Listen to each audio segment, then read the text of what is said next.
Agora eu quero convidar vocês então para abrir a Bíblia no Evangelho de Lucas, mas eu queria ler do 39, não do 46, eu queria ler do 39 em diante. Naqueles dias, Maria preparou-se e foi depressa para uma cidade da região montanhosa da Judéia, onde encontrou na casa de Zacarias e saudou Isabel. Quando Isabel ouviu a saudação de Maria, o bebê agitou-se em seu ventre, e Isabel ficou cheia do Espírito Santo. Em voz alta exclamou: Bendita é você entre as mulheres, e bendito é o filho que você dará à luz. Mas porque sou tão agradecida ao ponto de me visitar a mãe do meu Senhor, logo que a saudação chegou aos meus ouvidos, o bebê que está em meu ventre agitou-se de alegria. Feliz é aquela que creu que se cumprirá aquilo que o Senhor lhe disse. Aqui então vem o cântico de Maria, que diz assim: Minha alma engrandece ao Senhor, e o meu espírito se alegra em Deus, meu Salvador, pois atentou para a humildade da sua serva. De agora em diante, todas as gerações me chamarão bem-aventurada, pois o Poderoso fez grandes coisas em meu favor. Santo é o seu nome. A sua misericórdia estende-se aos que o temem, de geração em geração. Ele realizou poderosos feitos com seu braço, dispersou os que são soberbos no mais íntimo do coração, derrubou governantes dos seus tronos, mas exaltou os humildes. Encheu de coisas boas os famintos, mas despediu de mãos vazias os ricos. Ajudou a seu servo Israel, lembrando-se da misericórdia para com Abraão e seus descendentes para sempre, como dissera aos nossos antepassados. Você pode fechar os seus olhos mais um momento? Senhor, nós te pedimos agora a iluminação do teu Espírito Santo, Deus. Essa passagem para muitos é uma passagem conhecida, Pai, mas nós te pedimos, Pai, ilumina mais uma vez o nosso coração, para que nós possamos ver, Senhor, a esperança radiando, Senhor, mais uma vez essa manhã, que o teu Evangelho possa florescer nos nossos corações. Assim nós te pedimos, Pai, em nome de Jesus, amém. O Advento então é um período de espera e preparação que antecede o Natal. A palavra significa chegada ou vinda, e esse tempo é dedicado a refletir sobre a primeira vinda de Cristo e a espera por sua segunda vinda no fim dos tempos. É uma época de reflexão, conversão e esperança, que dura 4 semanas antes do Natal. Toda a Bíblia é sobre uma grande expectativa de salvação. Eu quero fazer uma jornada com vocês. Eu sou um pastor novo aqui na igreja, então como eu nunca preguei sobre o Advento, eu vou precisar fazer uma recapitulação para ver até onde é que a gente sabe, se a gente está na mesma página. Então eu vou começar no Gênesis, e a gente vai passar por boas porções do Antigo Testamento até chegar em Jesus. Por que a gente vai fazer isso? Porque Maria, ao entoar esse cântico, ela expressa que o seu coração está saturado da palavra de Deus. Ela conhece a história do seu povo. Ela sabe exatamente quais são as promessas que estão se cumprindo bem ali no seu ventre. Então por isso a gente precisa, como a gente, a maioria aqui não é judeu, e a gente não tem tanta clareza às vezes, de quais foram as promessas, quais foram as palavras de Deus que chegaram até Jesus, eu queria fazer essa jornada com vocês. Então, como vocês sabem, em Gênesis capítulo 1, Deus criou um mundo perfeito, colocou o homem e a mulher lá para cultivarem o jardim, para povoarem esse jardim com seres humanos que representariam a imagem de Deus. Mas como vocês sabem, não foi isso que aconteceu. O homem e a mulher viraram as costas para Deus, desobedecendo o Criador. Então a maldade entrou no mundo, o pecado entrou no mundo. Com ele a morte entrou no mundo, e todo tipo de calamidade, por causa do pecado dos nossos pais. No momento em que Deus revela o pecado de Adão, confronta o pecado de Adão e Eva, e anuncia o que aconteceria de ruim por causa do pecado, também aparece o primeiro vislumbre da graça de Deus, e é gerada uma grande expectativa ali. Em Gênesis 3:13 diz assim: o Senhor Deus perguntou então à mulher: que foi que você fez? Respondeu a mulher: a serpente me enganou e eu comi o fruto. Então o Senhor Deus declarou à serpente: já que você fez isso, maldita é você entre todos os rebanhos domésticos e entre todos os animais selvagens. Sobre o seu ventre você rastejará e comerá pó todos os dias da sua vida. Eu porei inimizade entre você e a mulher, entre a sua descendência e o descendente dela, e este lhe ferirá a cabeça e você lhe ferirá o calcanhar. Desde Gênesis capítulo 3, versículo 15, já havia um vislumbre da graça de Deus. Não foi apenas uma maldição da parte de Deus por causa do pecado, mas junto com a consequência do pecado já vem a graça logo em seguida. A promessa da graça, que o descendente da mulher pisaria a cabeça da serpente. E aqui, expectativas foram geradas. Quem seria o descendente da mulher que pisaria a cabeça da serpente? Será que seria um dos seus filhos imediatos? Gênesis capítulo 13, 4 narram a história de Caim e Abel. E como vocês sabem, essa história não acabou bem. Assim como Deus disse que o pecado entrou no mundo por causa da atitude de Adão e Eva, e a morte entraria no mundo se o homem pecasse, a morte mostra a sua face no assassinato de 2 irmãos diante dos pais. Então Abel, que era o filho bom e obediente, que agradava a Deus, foi morto por Caim. Caim foi exilado. E fica a pergunta: quem será o descendente da mulher que pisará a cabeça da serpente? Agora eu te convido a pegar então, eu até falei com a Larissa antes, ela falou que não viu esse filme também, o carro do De Volta para o Futuro, para a gente poder fazer essa jornada, DeLorean.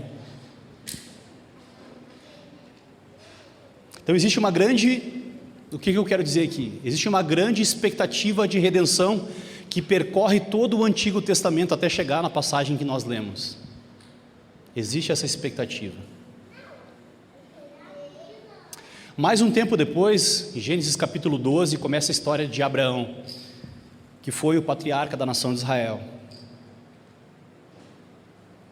E Deus aparece então a Abraão e diz que daria uma descendência para Abraão, que seria mais numerosa do que as estrelas do céu, e por meio do seu descendente abençoaria todas as nações da terra. Mais uma aliança que Deus faz com o homem, prometendo redenção. Então olha que interessante, essa história há uma conexão com Maria, logo, fica comigo aqui. Quando Deus falou com Abraão, que esse casal sendo velho teria um filho, o que aconteceu? A mulher de Abraão riu de Deus, ela não acreditou que isso fosse possível. E olha que diálogo interessante, olha esse diálogo. Gênesis 18, 11 diz assim: Abraão e Sara eram velhos de idade bem avançada, e Sara já tinha passado da idade de ter filhos. Por isso, riu consigo mesma quando pensou: depois já de estar velha e meu senhor já idoso, ainda terei esse prazer? Mas o Senhor disse a Abraão: por que Sara riu e disse, poderei realmente dar à luz agora que sou idosa? E esse é um dos versículos mais importantes do Antigo Testamento. Esse é um versículo que gera fé no nosso coração, de que é possível sim uma virgem gerar, de que mães estéreis possam gerar filhos. Gênesis 18, 14 diz assim: existe alguma coisa impossível para o Senhor? Existe alguma coisa impossível para o Senhor? Na primavera voltarei a você e Sara terá um filho. Mais uma expectativa foi gerada. Será que Isaque, o filho da promessa, seria então aquele que pisaria a cabeça da serpente? Não foi Isaque.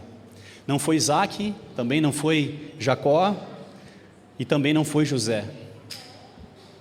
Depois de José, aqui já está acabando Gênesis, tá? Gênesis 50 acaba na história de José. Qual é o próximo livro da Bíblia? Êxodo, que conta a história do quê? Moisés. Será que Moisés, então, vai ser aquele que vai pisar a cabeça da serpente? Será que Moisés é o redentor do povo de Israel, o salvador do povo de Israel? Esse é poderoso, ele fez umas coisas legais. Moisés então enfrentou os deuses do Egito, abriu o mar vermelho, fez chover pão do céu, falava com Deus face a face. Será que ele era o salvador esperado, aquele que pisaria a cabeça da serpente? A resposta é não. Passado alguns anos, então Josué também não é o redentor esperado, e o Velho Testamento continua avançando e essa expectativa continua pairando no ar. Quem será aquele que pisará a cabeça da serpente? Passado alguns anos, uma mulher que também não podia ter filho, pediu um filho a Deus, e ela disse que se Deus desse um filho para ela, ela consagraria esse filho a Deus. Essa mulher era Ana. Deus, mais uma vez, fez o que era impossível. Ele deu um filho para uma mulher estéril, e esse menino se tornou um grande profeta, o primeiro profeta de Israel, aquele que ungiu 2 reis de Israel, Saul e Davi. E eu queria só atentar com vocês, porque existe um paralelo muito interessante. Quando a gente falou que Maria cantou e adorou a Deus, ela estava fazendo eco, algo que ela conhecia, uma história que ela conhecia da Escritura. Eu estou aqui contando rapidamente, a gente estava conversando com o pessoal do Ministério Infantil, aquelas historinhas que todo mundo ouvia, Maria ouvia lá no Ministério Infantil. Ao longo da sua jornada, essas histórias estavam vivas dentro do seu coração. Sabe o que Ana falou quando soube que geraria um filho? Ela diz assim: meu coração exulta no Senhor minha força é exaltada. Minha boca se exalta sobre os meus inimigos, pois me alegro em tua libertação. Não há ninguém santo como o Senhor, não há outro além de ti, não há rocha alguma como o nosso Deus. Essa mulher, quando soube que geraria e daria à luz um filho, que seria dedicado ao Senhor, também adorou a Deus. Maria conhecia esse cântico, Maria conhecia essa história da Bíblia, mas Samuel não era o Salvador. Mas Samuel foi até uma cidade conversar com alguém, porque Deus tinha dito para ele que ia estabelecer um grande rei para o seu povo. Sabe qual é até qual cidade Samuel foi? Samuel foi até Belém. Samuel foi até Belém, na casa de Jessé, e um menino que era desprezado por todos, mas que foi escolhido por Deus, foi ungido rei por Samuel. Esse menino era Davi. Davi foi o grande rei de Israel. Ele fez muitas coisas pelo seu povo. Ele é considerado o homem segundo o coração de Deus. Mas vocês conhecem a história de Davi. Davi derrotou o gigante. Davi foi coroado rei, foi louvado pelas pessoas do povo, mas ele caiu em pecado. Ou seja, Davi também não é o nosso Redentor, o nosso Salvador. E a pergunta continua: se não foi Jacó, nem José, nem Moisés, que abriu o mar vermelho, que fez chover pão do céu, tirou água da rocha, se não foi Davi, o grande rei, quem será o Redentor? Mas Deus faz uma promessa para Davi, e gera mais expectativa ainda em quem vai ser o Redentor. Lá em 2 Samuel capítulo 7, diz assim: quando a sua vida chegar ao fim, e você descansar com os seus antepassados, escolherei um dos seus filhos para sucedê-lo, um fruto do seu próprio corpo, e eu estabelecerei o reino dele. Será ele quem construirá um templo em honra ao meu nome, e eu firmarei o trono dele para sempre. Quem é o filho de Davi, dessa promessa aqui? Será que é Salomão? Os coaches financeiros fecham o cano da Bíblia até Salomão, né? Que foi o grande rei, rico, milionário, tinha várias mulheres e tal, mas a Bíblia continua. E Salomão não era o Salvador, Salomão não era o Redentor. por mais dinheiro, sabedoria que ele tivesse, ele ainda não era o escolhido de Deus para trazer redenção. Nós chegamos então na passagem que o Tiago e a Rafa leram. Por isso o Senhor mesmo lhes dará um sinal. A virgem ficará grávida e dará à luz um filho e o chamará Emanuel. Nenhum desses personagens que nós citamos de todo o Antigo Testamento era o Redentor, mas Deus continuava fiel à sua aliança e gerando grande expectativa de que o Emanuel viesse. Agora nós já construímos aqui uma linha para saber quem é o Redentor. Nós temos um sinal, temos vários sinais inclusive. Em Gênesis 3,15, nós sabemos que ele vai ser um filho da mulher que pisará a cabeça da serpente. Ou o que isso quer dizer? Ele vai ser um Redentor humano. Ele vai ser um descendente de Abraão que vai abençoar todas as nações da terra. Ele vai ser um profeta maior do que Moisés. Ele vai ser um rei da linhagem de Davi. E ele será nascido de uma virgem. O Antigo Testamento construiu todo o pano de fundo para que nós conhecêssemos o verdadeiro Redentor, que é Jesus. Esse é o panorama do Antigo Testamento. Então, olha o que aconteceu. No 6º mês, Deus enviou o anjo Gabriel a Nazaré, cidade da Galileia, a uma virgem prometida em casamento a certo homem chamado José, descendente de Davi. O nome da virgem era Maria. O anjo aproximando-se dela, disse: alegre-se, agraciada do Senhor. O Senhor está com você. Maria ficou perturbada com essas palavras, pensando no que poderia significar essa saudação. Mas o anjo lhe disse: não tenha medo, você foi agraciada por Deus. Você ficará grávida e dará à luz a um filho, e lhe porá o nome de Jesus. Ele será grande e será chamado Filho do Altíssimo. O Senhor Deus lhe dará o trono do seu pai Davi, e ele reinará para sempre sobre o povo de Jacó, e seu reino jamais terá fim. Todas as promessas do Antigo Testamento estavam sendo proclamadas e entregues para Maria naquele momento.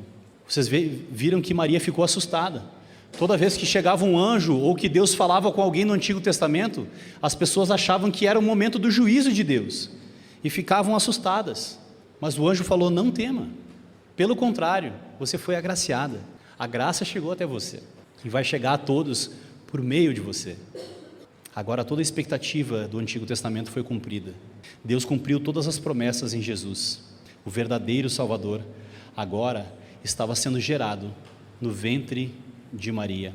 Como nós lemos aqui, Maria, ela é bem-aventurada. E eu fiquei pensando, quando eu estava preparando essa mensagem aqui, que nós, que temos a Escritura Sagrada, que conhecemos o Evangelho de Jesus, nós não podemos ser evangélicos anti-Maria, porque a própria palavra diz que Maria é bem-aventurada. Ela é bem-aventurada. Ela é sim a mulher mais importante da história. Isso não quer dizer que nós devamos venerá-la ou adorá-la, mas ela deve o nosso respeito como cristãos. Nós não podemos ser evangélicos anti-Maria. E sabe por que eu estou falando isso para vocês? Porque eu não estava preparando aqui, eu lembrei da minha história. O meu pai foi anti-Maria a vida inteira, não sei porquê. Claro que ele veio do catolicismo e depois ele se converteu. Ele não entendia bem, se revoltou, que estava sendo enganado, que ele precisava adorar Maria, que Maria interceder por ele. Mas esse não é o nosso papel.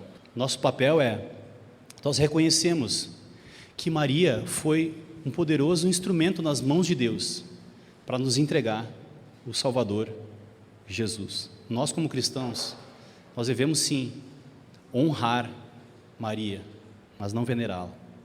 E eu vou explicar por que nós não devemos venerá-la logo em seguida. Então agora toda a expectativa se cumpriu. Agora imagine comigo, Maria tinha aproximadamente 15 anos na época, entre 13 e 16 anos era a idade que uma menina era prometida em casamento para alguém naquela época. Essa menina, que era uma menina santa, estava se guardando para o seu esposo, estava prometida em casamento já. Ela recebeu uma notícia graciosa, mas que com essa notícia vem uma grande responsabilidade. Ela seria a mãe do Salvador. Ela teria que dar de mamar para o próprio Deus no seu peito. Ela teria que educar e ensinar e cuidar e preservar a vida dele. E diferente, vocês lembram da história da mulher de Abraão? Diferente de Sara, ela não riu de Deus e não duvidou de Deus. Pelo contrário, ela acatou aquilo que Deus falou, aquela missão que Deus tinha designado para ela. Uma menina de 15 anos. E nesse cântico, que é o cântico de Maria, que nós acabamos de ler no início dessa pregação, minha alma engrandece ao Senhor e o meu espírito se alegra em Deus, o meu Salvador. Maria então começa a salmodiar. Esses cânticos, que são os cânticos da Natividade, são considerados pelos teólogos os salmos do Novo Testamento. Maria faz aqui claramente um paralelismo entre minha alma engrandece ao Senhor e o meu espírito se alegra em Deus, meu Salvador. Isso é uma maneira que os salmos descrevem, eles são escritos dessa maneira. No hebraico seria para reforçar alguma coisa. É falado a mesma coisa várias vezes de maneiras diferentes. E o que Maria aqui então está fazendo, ela está salmodiando a Deus, se alegrando com a notícia que ela acabou de receber e com o filho que está sendo gerado no seu ventre. A única expressão possível ao saber dessa notícia, da notícia da graça de Deus, do cumprimento de todas as promessas do Antigo Testamento, é um hino de louvor e exaltação a Deus. Uma menina de um lugar pobre, de um lugar desprezado, mas que amava a Deus e que cria na fidelidade de Deus, agora é chamada de feliz, de bem-aventurada. O cântico de Maria mostra que ela não duvidou, ela não temeu o desprezo, a vergonha de estar grávida sem estar casada, nem as perseguições e nem a matança dos inocentes que vem logo em seguida. Muitas coisas ela teve que enfrentar depois que teve Jesus, mas essa menina também, por conhecer todas essas histórias que eu falei do Antigo Testamento para vocês, aguardava com grande expectativa o advento do nosso Senhor, do nosso Salvador. E agora ela explode em louvor. E agora eu queria que você acompanhasse calmamente o hino que ela compôs, o que ela recitou. Ela diz assim: minha alma engrandece ao Senhor e o meu espírito se alegra em Deus, o meu Salvador. Maria tinha plena consciência que também precisava de um Salvador. Maria não adorou a si mesma. Maria não disse que ela era digna de adoração, pelo contrário, ela se alegrou na salvação que veio por meio de Jesus. Ela se alegrou no seu Salvador. Isso quer dizer que ela também precisa de um Salvador, e ela sabia disso. Maria não é corredentora, porque ela por si mesma não poderia promover salvação alguma. Ela é que precisava ser salva. Ela teve a graça de poder ser o recipiente da graça de Deus na pessoa de Jesus. Minha alma engrandece ao Senhor e meu espírito se alegra em Deus, o meu Salvador. Que expressão de louvor e de adoração! Quando você pensa em Jesus, o nosso Salvador, a sua alma não se eleva? A minha alma engrandece ao Senhor e meu espírito se alegra em Deus, o meu Salvador. Quando a gente vem para cá no domingo e a gente canta louvores ao nosso Deus, a nossa alma não é elevada. Não sei se você já teve essa experiência de vir quebrado para o culto, emocionalmente fragilizado, e quando o povo de Deus começa a cantar e engrandecer o nome de Deus, a alegria volta aos poucos, a sua alma é elevada. Foi isso que Maria sentiu no seu espírito. Uma coisa interessante no Evangelho de Lucas, a gente acabou de vir de uma série de atos, em que a presença do Espírito Santo era presente e ativa na história da igreja primitiva, e o mesmo escritor de Atos é o escritor do Evangelho de Lucas, e vocês vão acompanhar daqui para frente, que todas as vezes que tem essa exaltação de louvor, assim como Isabel falou assim, você acompanha comigo aqui, Lucas 1, 41, quando Isabel ouviu a saudação de Maria, o bebê agitou-se em seu ventre, e olha a expressão aqui, e Isabel ficou cheia do Espírito Santo e em alta voz exclamou, bendita é você entre as mulheres e bendito é o fruto que você dará à luz. A única reação possível quando alguém é cheio do Espírito Santo é louvor e adoração, exaltação ao nome de Deus. Não tem espaço para mais nada dentro de nós. É isso que está acontecendo aqui. Isabel foi cheia do Espírito Santo e ela glorificou a Deus. Maria foi cheia do Espírito Santo e salmodiou a Deus. Versículo 48, dentro do cântico de Maria: pois atentou para a humildade da sua serva, de agora em diante todas as gerações me chamarão bem-aventurada, pois o poderoso fez grandes coisas em meu favor.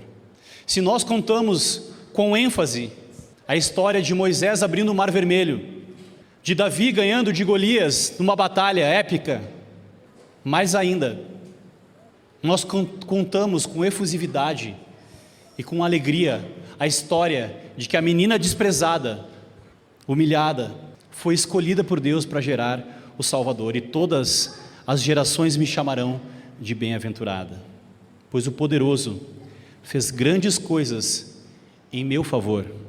E aqui a gente vê uma virada de chave. O cântico começa dizendo: a minha alma engrandece ao Senhor e o meu espírito se alegra em Deus, o meu Salvador, pois atentou para a humildade da sua serva, de agora em diante todas as gerações me chamarão bem-aventurada, pois o poderoso fez grandes coisas em meu favor. Até aqui, Maria está falando da sua experiência pessoal com Deus. A minha alma se alegra em Deus, o meu Salvador. É óbvio que Jesus é o Salvador de todos nós, mas nessa expressão de louvor e adoração, Maria está falando do seu Salvador. Maria sabe que Deus, ao longo da história, sempre olhou para os humildes, sempre contemplou a miséria humana e agiu com graça. Maria, vocês lembram, está ecoando exatamente o cântico de Ana, aquela que foi agraciada com um filho. E assim, um para casa para a gente fazer agora no Advento. Vou dar um para casa. Vocês leiam o cântico de Ana e depois o cântico de Maria em paralelo. Eles são muito parecidos, mudam as palavras, mas a tônica é a mesma. Maria adora a Deus por meio dos feitos de Deus. Maria sabe que antes de Jesus ser o Redentor do mundo, Ele é o meu Redentor pessoal. Antes de Cristo ser o Salvador do outro, Ele precisa ser o meu Salvador primeiro. Nós acabamos de vir de uma série chamada Minhas Testemunhas. Nós testemunhamos algo que Jesus fez. Mas vocês lembram que até poucas semanas atrás a gente meditava na vida de Paulo, que quantas vezes ele compareceu diante do tribunal de Félix, de Festo, nem lembro mais os nomes, Festo, Félix, um monte de gente, que ele chegava na frente das pessoas e falava: tá, conta a tua história aí, eu conheci Jesus e Jesus me salvou, Jesus é o meu Salvador, e agora eu estou aqui na tua frente testemunhando. Irmãos, no Natal nós não falamos de um Deus distante, que é um Salvador, mas que é um Salvador distante. Nós falamos de um Deus que se fez homem, que habitou entre nós. Por isso Ele é chamado Emanuel, Deus conosco. E Ele não só habitou no nosso meio, mas Ele veio para te salvar e para me salvar. Jesus é um Salvador pessoal. Eu queria que você saísse com isso no coração hoje. Jesus é o seu Salvador pessoal. A gente não pode lidar com o Natal, falar sobre o Natal, só de uma maneira bela e distante que aconteceu há 2000 anos atrás. Não, Jesus continua sendo meu Salvador hoje. Ele encarnou sim há 2000 anos atrás, mas Ele continua sendo meu Salvador pessoal hoje, todos os dias. O nosso coração deve estar cheio de louvor e adoração, assim como nós vemos Maria falar a respeito de Deus, o seu Salvador. Nós anunciamos como testemunha a salvação que nós experimentamos primeiro. Nesse momento eu te convido a olhar para Jesus e lembrar-se de que Ele é o teu Salvador. Tem uma música que a gente canta aqui que é: meu Jesus Salvador, outro igual não há. Não é o mesmo eco daquilo que nós estamos lendo aqui? Só muda a ordem, mas a canção e a adoração é a mesma. No momento onde você tem convicção de que Jesus é o seu Salvador, de que Ele veio e encarnou há 2000 anos atrás para te salvar. Vocês já pararam para pensar por que tem tanta cantata de Natal? É óbvio que é porque os anjos cantaram, Maria cantou, Isabel cantou, um monte de gente cantou aqui na Bíblia nessa época. Mas também que os nossos corações estão cheios do Espírito e eles cantam e adoram a Deus. Isso fica mais evidente nessa época do ano. Continuando no Cântico de Maria, versículo 49, parte B, diz assim: Santo é o seu nome. Agora Maria vai falar quem é esse Salvador e quais são os seus atributos. Maria identifica 3 atributos desse Salvador que ela está gerando no ventre. Santo é o seu nome, a sua misericórdia estende-se aos que o temem de geração em geração. Ele realizou poderosos feitos com o seu braço. Quem é o nosso Salvador? Quais são os seus atributos? Primeiro, Jesus é santo. Essa é uma palavra que na nossa língua às vezes a gente não distingue bem. O que é ser santo?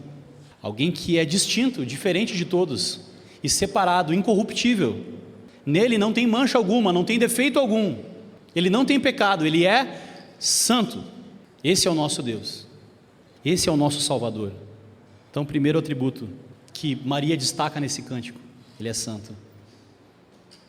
Outro atributo é: ele é poderoso.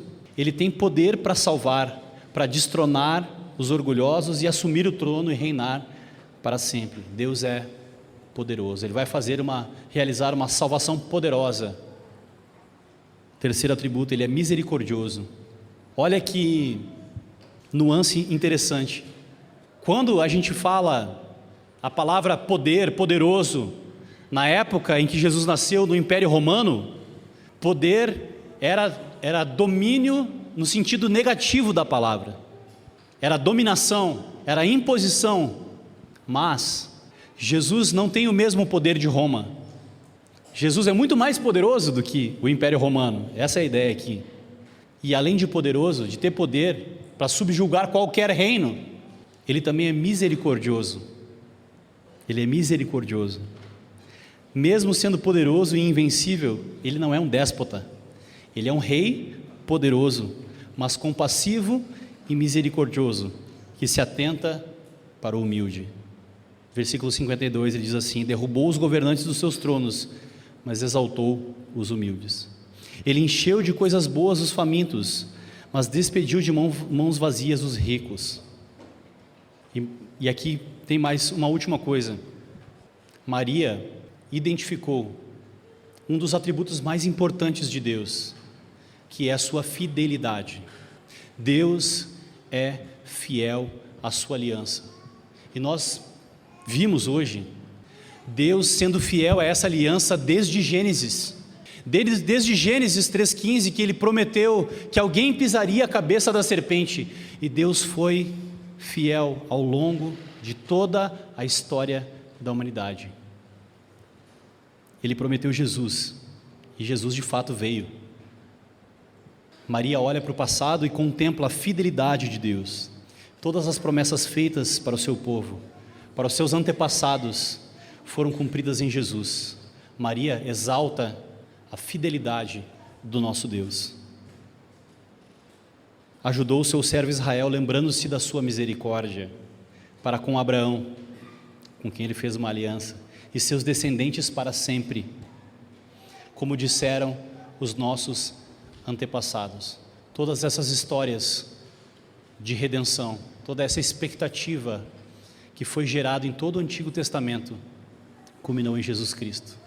É por esse motivo que nós dizemos que Jesus é o centro da história. Jesus é o centro da Bíblia, porque todo o Antigo Testamento estava apontando para Jesus, estava esperando que Jesus fosse gerado, nem sabiam que seria Jesus ainda, mas esperavam essa redenção que se cumpriu em Jesus. Então, meus irmãos, depois de olhar tudo isso, começamos em Gênesis, fomos todo o Antigo Testamento, profetas, olhamos para o cântico de Maria. Agora vocês entendem por que Maria cantou desse jeito? O que ela cantou? Por que ela reagiu dessa maneira? Primeiro, porque ela foi cheia do Espírito Santo, e depois ela cantou aquilo que estava no coração dela. Essa mesma expectativa de salvação de todo o povo estava no coração de Maria, e isso explodiu num cântico de adoração, num salmo do Novo Testamento. Nesse tempo do Advento, meus irmãos, É o tempo de nós lembrarmos dessas histórias. Essas histórias que eu contei hoje não são apenas histórias para criança ou histórias da Bíblia aleatórias. A sua vida faz parte dessa história. A sua vida está incluída na história da redenção. Na história da redenção. Então o meu convite para vocês nessa série, nessas próximas mensagens, eu quero te convidar a fazer como Maria, a lembrarmos que a expectativa de salvação do povo de Deus e do mundo, não só do povo de Deus, não só do povo de Israel, mas a expectativa de salvação do mundo. Você pode conversar com qualquer pessoa na rua, qualquer um é capaz de diagnosticar que o mundo está quebrado e precisa de redenção. Muitas pessoas não sabem de onde essa redenção virá, mas nós sabemos. Nós sabemos. Jesus não é apenas uma figura histórica que nós lembramos na época do Natal. Ele é o centro de toda a história. Toda a história da humanidade culmina nesse momento da vida de Jesus. Olhando então para a fidelidade de Deus ao longo de toda essa narrativa, será que Deus está desatento à sua história? A sua história também faz parte da história de redenção de Jesus. Todo mundo aqui sabe que Jesus já veio, mas nós continuamos anunciando a redenção em Jesus, para que Jesus seja o seu Salvador pessoal, mas que também Jesus seja o Salvador do mundo. A boa notícia do Natal, então, não é só o nascimento de Jesus, é importante, mas sim que Jesus viveu uma vida perfeita e sem pecado, a vida que nós deveríamos viver e não vivemos. Ele morreu no nosso lugar para que os nossos pecados fossem perdoados e de fato a salvação fosse aplicada a nós. É isso que a gente comemora no Natal. A gente não comemora apenas o nascimento de Jesus. Ah, que bonitinho, nasceu um menininho em Belém. Não é isso. A salvação veio a nós através do menino que nasceu em Belém. Jesus ressuscitou dos mortos e subiu aos céus e está aguardando essa salvação ser anunciada e testemunhada, como a gente falou aqui o ano inteiro, nos 4 cantos do mundo, até os confins da terra. E então ele virá, e aí então o novo advento acontecerá, e tudo será consumado. Esse é o tempo que nós estamos vivendo, do já, mas ainda não. Jesus já veio, Ele já pagou pelos nossos pecados, mas ainda falta nós anunciarmos essa salvação até que Ele venha. O mineiro fala, tem, mas acabou, né? Tipo, já e ainda não. Tá certo? Enquanto isso não acontece, nós fazemos como Maria. Nós nos deleitamos na salvação que veio de Deus em Jesus. E nós anunciamos o Evangelho de Jesus até que Ele venha. Amém? Feche os teus olhos. Senhor, nós chegamos diante de Ti, Pai. Que bom é nós podermos nos reunir aqui, ouvir a Tua palavra, lembrar, Senhor, da Tua fidelidade e da Tua salvação, Senhor. Que bom é saber que o Senhor nos incluiu nessa salvação, que hoje nós estamos aqui, Senhor, e nós podemos cantar como Maria: a minha alma engrandece a Deus, o meu Salvador. Nós também podemos cantar como Maria hoje, Senhor, porque o Senhor nos salvou com a sua poderosa mão. O Senhor fez grandes coisas, e com misericórdia o Senhor tem demonstrado amor por cada um aqui, Senhor. Nos ajuda, Senhor, a nesse tempo meditar, Senhor, na Tua salvação. Lembrar, Senhor, da nossa esperança, Senhor, da verdadeira esperança e luz do mundo. A minha oração, Senhor, é: não nos deixa esquecer de Ti em pleno Natal. Não deixa que as coisas desse mundo tomem uma dimensão maior, Senhor, do que a alegria da Tua salvação. Nos ajuda a colocar, Senhor, as nossas emoções, a centrar, Senhor, tudo em Ti, para a glória do Teu nome, Senhor. que essa mensagem de salvação que nós ouvimos aqui, Senhor, seja a razão da nossa vida, seja o que nos motiva, Senhor, a viver todos os dias, a proclamar o Teu Evangelho, Senhor. E nós queremos, Senhor, assim como Maria foi participante da redenção, emprestando o ventre para o Senhor, nós queremos emprestar os nossos lábios para a proclamação do Teu Evangelho, Senhor. Assim nós oramos e Te pedimos, em nome de Jesus. Amém e amém.